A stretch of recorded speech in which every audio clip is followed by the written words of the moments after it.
श्री गुरुदेव दत्त. श्री स्वामी समर्थ. मित्रांनो, कधी कधी आपल्याला लोक काही कारण नसताना घालून पाडून बोलतात. आपण काही चूक केलेली नसताना आपला अपमान करण्याचा प्रयत्न करतात. आपल्यामध्ये दोष काढतात. मग अशा वेळेस आपण दुखावतो, निराश होतो, गोष्टी मनाला लावून घेतो. तुम्ही जर अशा लोकांपैकी असाल की ज्या गोष्टी मनाला लावून घेतात, तर मग आजचा हा संदेश फक्त तुमच्यासाठीच. मग तुम्हाला समजेल की या फालतू लोकांच्या गोष्टी मनाला लावून घ्यायचे की नाही. 100% याचे प्रमाण कमी होईल. आणि शेवटी मी तुम्हाला एक टेक्निक सांगणार आहे.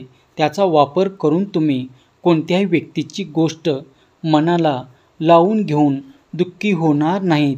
म्हणून हा संदेश तुम्ही शेवटपर्यंत बघा. मित्रांनो, चॅनलवरती नवीन असाल तर श्री स्वामी समर्थ माझे दैवत असे टाईप करा आणि चॅनलला सबस्क्राईब करा. तुमच्या सर्वांचं मनापासून स्वागत आहे आपल्या या भक्तिमय चॅनलवरती. मित्रांनो, समजा एखाद्या सुट्टीच्या दिवशी तुम्ही पांढरे स्पोर्ट्स शूज घातले आणि तुम्ही तुमच्या मित्राला भेटायला जाता. तेव्हा तुमचा मित्र तुम्हाला म्हणतो की काय रे, तू एका पायात पांढरा आणि दुसऱ्या पायात काळा बूट का घातला आहेस. तुम्ही थोडा आश्चर्य व्यक्त कराल. मी तत्पर पायात वेगवेगळे बूट नाही घातलेलं आहे.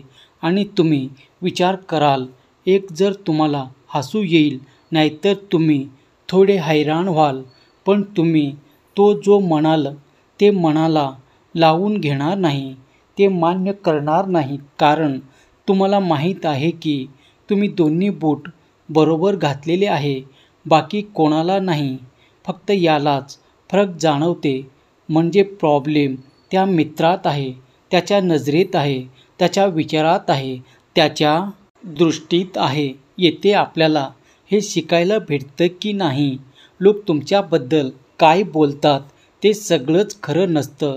जोपर्यंत तुम्ही तुमच्या ठिकाणी बरोबर आहात, तर मग लोक काही बोलू दे, तुमच्यावर त्याचा काही परिणाम होणार नाही. लोकांमध्ये एवढा दम नाही की ते तुम्हाला दुःख, त्रास, मनस्ताप देऊ शकते. दुसऱ्याच्या मूर्खपणाच्या गोष्टीने स्वतःला त्रास करून घेत नाही.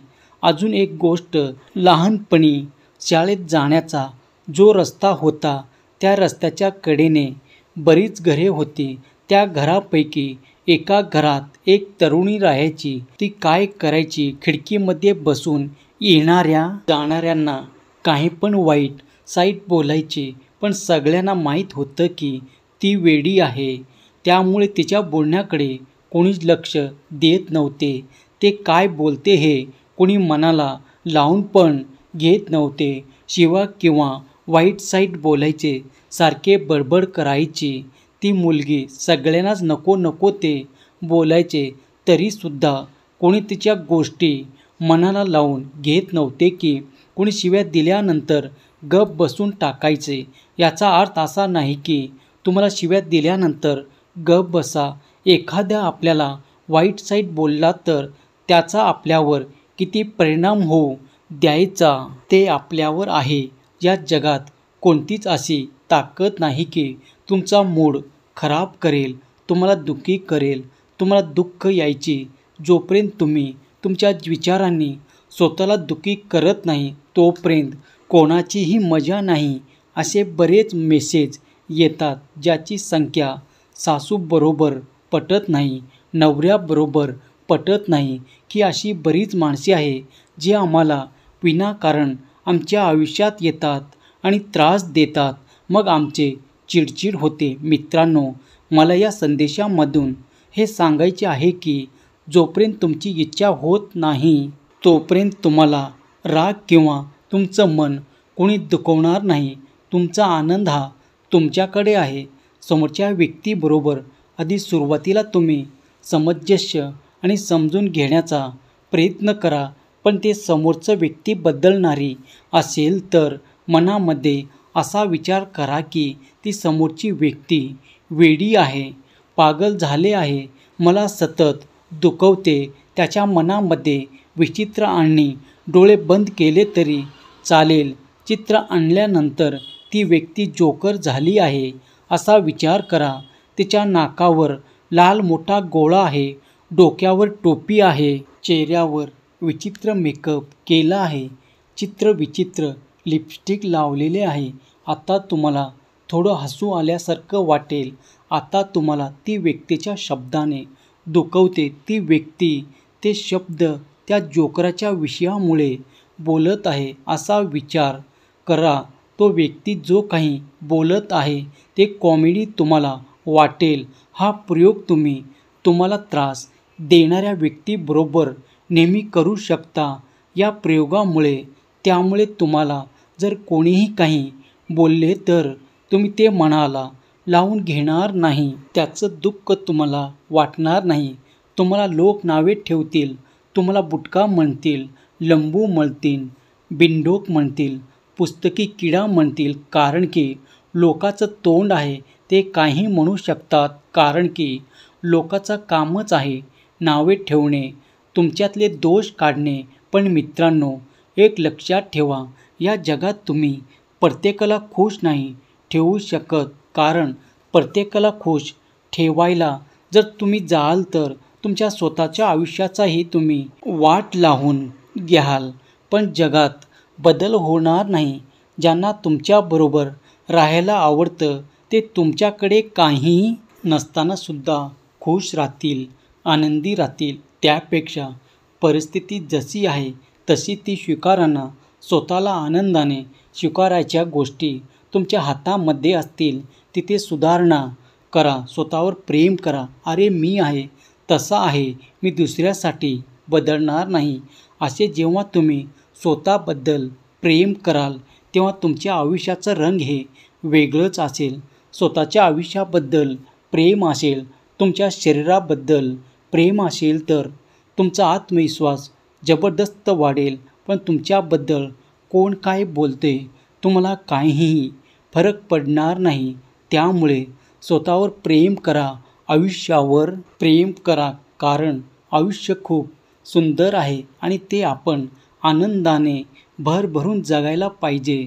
जर सहमत असाल तर श्री स्वामी समर्थ असे टाईप करा आणि व्हिडिओला लाईक करून चॅनलला सबस्क्राईब करा. मित्रांनो, कोणतीही व्यक्ती आपल्या कर्माने महान बनते, जन्माने नाही.